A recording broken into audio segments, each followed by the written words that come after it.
in the small business, I years ago, I kind of got to know people at the Korean consulate, and it was quite interesting seeing. I really, because I just didn't. I grew up here. If you start a small business, it's all your network, and there was really no need for any government sort of support, or it just wasn't even a thing I ever thought of. And all of a sudden, I was going. They putting together little trade shows for small business, and things like air conditioners and all these things. I just walked to a store and grabbed them. And I really opened my eyes to how much impact they actually have on people trying to do business here, both locally and from Korea.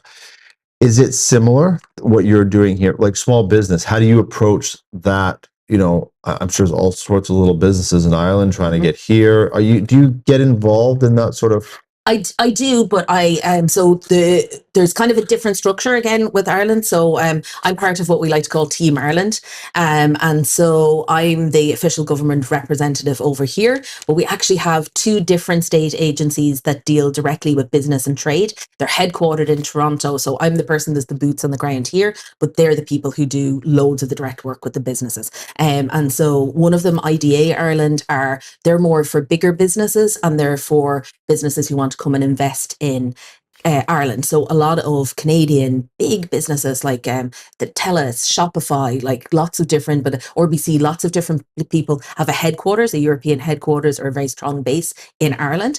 But there is also Enterprise Ireland, and Enterprise Ireland works with small and medium-sized businesses and help them get set up over here in Canada. So a lot of what I would do is work closely with my EI colleagues to work with businesses and to see what engagement there is and how people can get set up on the ground. And then, of course, there's organizations here who are helping support Canadian small businesses and to bring investment in. So, for example, Invest Vancouver, they are looking to get people in. So we would work with the two of them and kind of make those connections to help them kind of get set up over in the ground. I feel like I'm asking what everybody is probably watching this is wondering is with what's going over on the US, you got tariffs that maybe are coming in, that maybe not coming in, but at very least it's making Canada start to look. I mean, we've got rules like Ontario and BC, they can't trade liquor stuff, some strange stuff. So they're already looking at that stuff going, okay, that probably needs to get fixed. But of course, looking to diversify our partners in trade.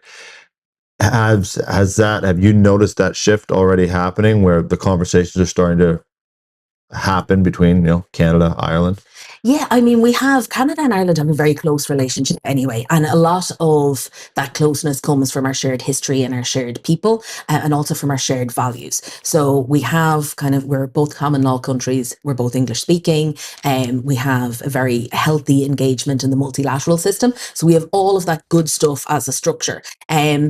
There's always been a very strong trading relationship with the east coast of Canada and Ireland, but based over here in the west, it has been a little bit more difficult to maybe turn the gaze of business away from your neighbours to the south and Asia, because historically there's a very strong trading relationship there. So I've certainly noticed a marked shift in the willingness of people to realise, oh, look, there's the EU is sitting over there. Now, so the EU single market is one of the largest markets in the world. So it's really a no-brainer as a place to get in. And like for Ireland, I see Ireland as the natural gateway. So again, we're an English-speaking country. We can be your English-speaking base in the EU. We also perfectly straddle the trading day between the Asian markets and the markets in the States. So the time difference works well there.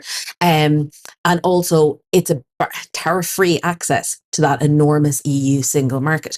But the thing is that Canada is so enormous that psychologically it can be difficult for people to go, okay, I'm looking over all of this land, over the second largest country in the world before I even hit an ocean.